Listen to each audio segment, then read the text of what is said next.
कितना भी पढ़ लो, पेपर जब पास आते हैं ना तो ऐसा लगता है कि दिमाग से सब चला गया है, जीरो, भूल गए हैं सब कुछ, और ऐसा लगता है जब एग्जाम में बैठेंगे तो याद ही नहीं आएगा जो पढ़ा है। तो भाई जिन बच्चों ने पढ़ा ही नहीं है उनको तो चलो टेंशन होनी ही है, लेकिन जिन बच्चों ने पढ़ा है, अब उन बच्चों की भी बात कर लेते हैं। तो हर तरह के बच्चे की ये वीडियो है, 15 दिन में क्या होना चाहिए, क्या एक्शन प्लान होना चाहिए, और अगर आपने ये फॉलो कर लिया तो आप 100% पास होंगे, और अगर आप पढ़ रहे थे तो आप बहुत अच्छा स्कोर करेंगे। तो आप लोगों के लिए भाई बहुत ही स्पेशल वीडियो, एंड तक जरूर देखना। तो सबसे पहली चीज यहाँ पे हम रिवर्स प्लानिंग के बारे में बात करेंगे, यानी हम उल्टा एकदम प्लान करेंगे, ठीक है। तो सबसे पहले जो आपका मेन सब्जेक्ट है BST, उसका एग्जाम होने वाला है। सर फिजिकल एजुकेशन का भी होगा सर हमारा, वो भी तो हर बच्चे के पास फिजिकल एजुकेशन नहीं है। और बेटा वो अगर सब्जेक्ट आपका है भी तो बहुत आसान है, एक आध वीडियो देखोगे आराम से आप इसमें लिख के आ जाओगे। एडिशनल सब्जेक्ट है तो उसकी इतनी टेंशन नहीं लेनी है, ठीक है। आपके जो मेन सब्जेक्ट है वो चमकेंगे, ठीक। चलिए तो सबसे पहले बात करते हैं BST की, और BST में बेटा आपका एग्जाम जो है वो 22 तारीख को है, 22 फरवरी को है।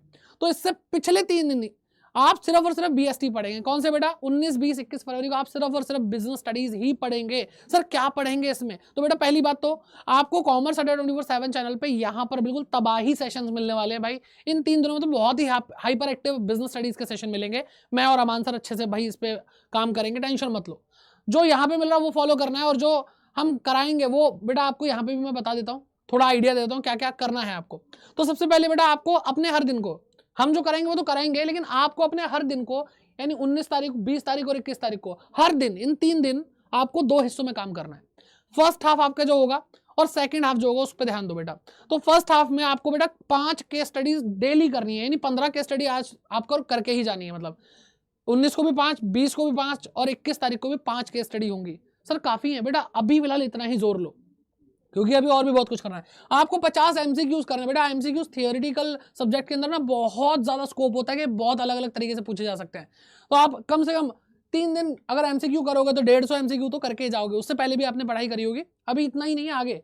बट आपको स्पेशली जो ध्यान देना वो पार्ट B पर देना है। यहाँ पे बहुत इंपॉर्टेंट चीजें आती हैं। पार्ट B आपको भी पता है 4 चैप्टर है इसके अंदर, फाइनेंशियल मैनेजमेंट, फाइनेंशियल मार्केटिंग, और उसके बाद आता है कंज्यूमर प्रोटेक्शन। और मार्केटिंग तो भाई 11 नंबर की है, सबसे ज्यादा वेटेज वाला सब्जेक्ट, सबसे ज्यादा वेटेज वाला चैप्टर है। उसके अलावा पार्ट A से बेटा आपको प्रिंसिपल ऑफ मैनेजमेंट, ऑर्गेनाइजिंग और डायरेक्टिंग पे ध्यान देना है। ये बाकी पार्ट A के सबसे ज्यादा वेटेज वाले चैप्टर है, ठीक है। सर बाकी छोड़ देंगे? नहीं, छोड़ना कुछ नहीं है, पढ़ना सब कुछ है। मैंने ये बोला इस पर ज्यादा ध्यान देना है, ठीक है। सर फर्स्ट हाफ, हाँ बेटा आप जितना भी टाइम पढ़ाई कर रहे हो उसमें फर्स्ट हाफ आपको ये देना है। इसके बाद आपको जो सेकंड हाफ होगा वहां पे आपको 6 घंटे लगाना है। सर 6 घंटे क्यों? बेटा आपको 2 क्वेश्चन पेपर सॉल्व करने हैं, यानी डेली आप सुबह उठेंगे, आप ये सारी चीजें करेंगे, आप अपना रिवीजन करेंगे, इसके अलावा आप रिवीजन भी करेंगे, ठीक है। अगर आपको लगता है कि भाई मेरे को कुछ याद नहीं आ रहा, बिल्कुल आप ऐसे ही सीरियसली लो जैसे कि आपको अभी 2-3 घंटे बाद एग्जाम ही देना है, इतना सीरियसली लेना है। तो ये काम करना ही है, और अगर कुछ रह जाए अपने हिसाब से, आपको जो लगता है कि भाई मेरे को ये नहीं आता वो रिवाइज कर लो, क्योंकि आपको अब एग्जाम में बैठना, और एक नहीं 2 बार बिजनेस स्टडीज का एग्जाम देना है। तो भाई पहला एग्जाम देंगे और बिल्कुल सीरियसली टेबल पे बैठकर, टेबल चेयर पे बैठ करके टाइमर लगा करके 3 घंटे, कुछ घर वालों को बोल दो मेरे को उठाना मत, पेपर है मेरा, यही पेपर अगर अच्छा हो गया तो बोर्ड एग्जाम में अच्छा करके आऊंगा, घर वाले समझेंगे, पढ़ो। फिर 3 घंटे बैठ करके बिल्कुल शिद्दत से मोबाइल साइड करके, जैसे माहौल होता है ना एग्जाम हॉल का कि भाई बैग बाहर रखा हुआ है, मोबाइल बाहर रखा हुआ है, बिल्कुल एकदम डिस्ट्रैक्शन फ्री होकर के आपको एग्जाम देना है जैसे एक्चुअल में आपका एग्जाम हो। और इन 3 दिन तक आपको ये प्रैक्टिस करनी है। आपका बिजनेस स्टडीज का एग्जाम कैसे अच्छा नहीं होगा मैं बताता हूँ, 100% अच्छा होगा, ठीक है। तो एक दिन में 2 क्वेश्चन पेपर अटेम्प्ट करना। सर कौन से क्वेश्चन पेपर? बेटा जो भी आपको अच्छे लगे। सर प्रीवियस ईयर लगा लिए तो सैंपल पेपर कर लो, सैंपल पेपर लगा लिए तो बेटा अदर मटेरियल उठा लो। बस आपको 3 घंटे का एक तगड़ा वाला क्वेश्चन पेपर ढूंढना है, ठीक है। और ये काम आप अभी कर लो, सबसे पहले यही काम कर लो, ठीक है। और 2 क्वेश्चन, उसके बाद जब आप 2 क्वेश्चन पेपर अटेम्प्ट कर लो उसके बाद आपको बेटा एनालिसिस भी करना है। और जब आप एनालिसिस कर लोगे तो आपको पता चलेगा आपकी कहाँ गलती, कहाँ कमी है, ठीक है। और ये करने के बाद 19 तारीख को आपने ये करा, 20 तारीख को आप क्या करोगे, यही प्रोसेस रिपीट करोगे। और जो आपने 19 तारीख को एनालिसिस किया था वो 20 तारीख को गलतियां नहीं होनी चाहिए। फिर आप 20 तारीख को भी यही काम करोगे, फिर 2 पेपर लगाओगे 20 तारीख को, फिर एनालिसिस करोगे। मतलब आप अपने आप को रिफाइन करते जा रहे हो, आप अपने आप का एकदम प्योरेस्ट वर्जन निकाल रहे हो, ठीक है। और बाकी हेल्प हम लोग कर देंगे, टेंशन मत लो। कोई भी दिक्कत आती है कमेंट सेक्शन में कमेंट करके जाओ, ठीक है। फिर बात करते हैं कि सर रिवर्स प्लानिंग कर रहे हैं, सारी के सारे सब्जेक्ट की प्लानिंग कर रहे हैं, तो बिजनेस स्टडीज की तो बात हो गई है। अब सर यहाँ पे क्या करना है बेटा, आज ये वीडियो 5 तारीख को मैं यहाँ पे आपको प्रोवाइड कर रहा हूँ, 6 तारीख से आप इसको फॉलो कर सकते हो, या अगर आप लेट भी हो गए वीडियो देखने में तो भी बेटा आपके कहीं ना कहीं काम आ जाएगी। थोड़ा एडजस्ट करके इसी प्लान को फॉलो करना बहुत काम आएगा। ठीक है, तो फिर बात करते हैं बेटा 6 फरवरी से लेकर 18 फरवरी तक 13 दिन है, हम मान लेते हैं 12 ही दिन है, मान लेते हैं। डेट शीट बेटा आपकी यहाँ पे दे रखी है, ये डेट शीट है, इसका बहुत यूज होने वाला है अभी।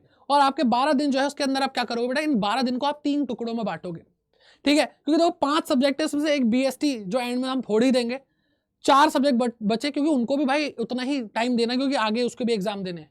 ऐसा नहीं कि अब 5 तारीख से लेके भाई 22 तारीख तक सिर्फ बीएसटी पढ़ोगे, ऐसा हो नहीं सकता। आपको अपने अकाउंट्स को भी स्ट्रॉन्ग करना है भाई, टेक्निकल है, मैथमेटिक्स है वो भी टेक्निकल है, इकोनॉमिक्स भाई बहुत दिमाग लगाना पड़ता है, तो इनको भी भाई अभी करके रख लो, ताकि जब बीएसटी का एग्जाम पास हो तो आपके दिमाग में टेंशन ना हो बाकी सब्जेक्ट्स की, ठीक है। तो अभी से उसको भी करेंगे, और हम क्या करेंगे बेटा 3 टुकड़ों में इन 12 दिनों को बांटेंगे, 4-4 दिन के, ठीक है। अब यहाँ पे बेटा आप 4-4 दिन में क्या करोगे, 4-4 दिन में बेटा आपका जो भी सब्जेक्ट है, अकाउंट है, बीएसटी है, मैथ्स है, अच्छा कई बच्चों का मैथ्स नहीं होता, नॉन मैथ वाले बच्चे बहुत है कॉमर्स में, तो फिर बेटा इंग्लिश या फिर एक और हल्का सब्जेक्ट होगा आपके पास। देखो बुरा मत मानना, लेकिन मैथ्स के कंपैरिजन में बाकी सब्जेक्ट हल्के हैं। अगर आप अकाउंट इको को हटा दो और फिर मैथ के अलावा बाकी सब्जेक्ट देखो बेटा, उसके कंपैरिजन में हल्के ही हैं। तो फिर आप मैथ नहीं है आपके पास, तो इंग्लिश के साथ एक और सब्जेक्ट आप करोगे, आपके चारों सब्जेक्ट जो है वो तैयार होने चाहिए, ठीक है। तो आपने अकाउंट इन 4 दिनों में कर लिया, फिर इको इन 4 दिनों में कर लिया, मैथ है तो बेटा इन 4 दिनों में कर लिया, मैथ नहीं है तो बेटा ये इंग्लिश प्लस जो आपके पास एक एडिशनल सब्जेक्ट है, जो भी सब्जेक्ट है वो आप इसको इन 4 दिनों में करोगे, ठीक है। और इनके साथ साथ इन पूरे 12 दिन तक बीएसटी थोड़ा थोड़ा पढ़ते रहोगे, यानी इसकी भी कवरेज होती रहे। तो मेजरली आप इन 12 दिनों के अंदर ये पढ़ने वाले हो, और बीएसटी डेली ही पढ़ना है, डेली 2 घंटे 3 घंटे 2 घंटे 3 घंटे पढ़ते रहना है, और मेन आपको ये कवर करना है, ताकि आप 18 के बाद इनको देखेंगे भी नहीं, फिर सिर्फ बीएसटी देंगे, फोड़ के आएंगे पेपर में, ठीक है। फिर आपने ये जो तैयारी करी है बेटा, वो अब गैप डेज जो आएंगे उसके लिए मैं आपको अलग से वीडियो बना के दे दूंगा, ठीक है। सर ये फोड़ेंगे कैसे, इन 4-4 दिनों में करना क्या है, तो बेटा इन 4-4 दिनों में आपको क्या करना है वो मैं आपको बता देता हूं, ठीक है। इन 4-4 दिनों में आपको बेटा आपको कॉन्फिडेंस लाना है। सर कॉन्फिडेंस कैसे आएगा,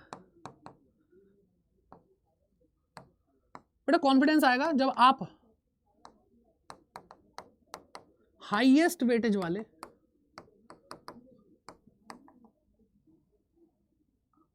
चैप्टर करोगे। अगर आप हाईएस्ट वेटेज वाले चैप्टर कर लोगे तो आपको बहुत तगड़ा कॉन्फिडेंस आएगा। फॉर एग्जांपल अकाउंट्स की अगर मैं बात करूं, शेयर कैपिटल है, ठीक है, फंडामेंटल्स ऑफ पार्टनरशिप फर्म है, कैश फ्लो स्टेटमेंट है, ठीक है, admission of a partner, retirement death of a partner, ऐसे चैप्टर। और जब आप ये कर लोगे, सर बाकी सब्जेक्ट बाकी चैप्टर रह गए, तो बेटा फिर गैप डेज है ना, उसमें आप कवर कर लोगे। और देखो अगर आपने बिल्कुल तैयारी नहीं करी तब भी आपके पास यही एक चारा बचा है कि इसको कर लो बेटा, पास हो जाओगे 100%।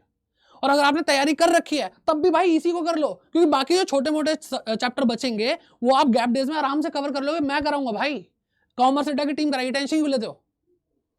आ रही है बात समझ में। ऐसे इको के जो हाईएस्ट वेटेज वाले चैप्टर है, मैथ्स के या इंग्लिश वगैरह जो भी है, तो बेटा अगर आपको नहीं पता सर हाईएस्ट वेटेज वाले चैप्टर का चाहते हो कि भाई इसके लिए हम वीडियोस बना दें या कुछ और चाहते हो, वो कमेंट करके जरूर बताना। और ये वीडियो अगर हेल्पफुल लगी तो भाई इसके नीचे आप कमेंट करके जरूर जाइए, इसका फीडबैक दीजिए। और इसके अलावा आप और क्या सोच रहे हैं कि सर इसके साथ मैं ये भी कर लूंगा, तो अपने प्लान्स भी डिस्कस जरूर कीजिए, बाकी बच्चों के भी काम आएंगे, ठीक है। तो all the very best, and channel को यहाँ पे सब्सक्राइब कर लो बेटा, क्योंकि यहाँ कॉमर्स अड्डा 24/7 जो है, कॉमर्स अड्डा 24/7 आप लोगों के लिए भाई अकाउंट पूरी करा चुका है, बिजनेस स्टडीज पूरी करा चुका है, ठीक है। इस चैनल पे अगर आप जाओगे तो आपको बहुत ही बेहतरीन कंटेंट मिल रहा है। आपकी अगर तैयारी नहीं हो तो भाई अभी से इस चैनल से जुड़ जाओ और पढ़ना शुरू कर दो अगर आप नए हो तो, ठीक है। जैसे अगर हम यहाँ पे जाकर देखें बेटा, होम पेज पे ही आपको बहुत सारी चीजें मिल जाएंगी, ठीक है। अकाउंटेंसी बेटा 9 घंटे 25 मिनट का लेक्चर, पूरा तीनों बुक खत्म करा दी। पार्ट बी अमान सर ने पूरा करा दिया बेटा, पार्ट ए बिजनेस स्टडी का मैंने पूरा करा दिया। अब इकोनॉमिक्स का भी लेक्चर आने वाला है इस संडे को, तो उसको जाकर के भाई देखो, सारे सब्जेक्ट हम यहाँ पे करा देंगे, प्रैक्टिस आपकी करा देंगे, कुछ बचेगा नहीं, 95+ हम दिलवाएंगे। बस आपको हमारा साथ देना है, हमारे साथ रहना और फोड़ के आना है, ठीक है। तो all the best, bye bye, God bless you. और कमेंट सेक्शन में भर दो बेटा क्या आपके दिल में है। कॉमर्स अड्डा साथ है, मैं आपके साथ हूँ।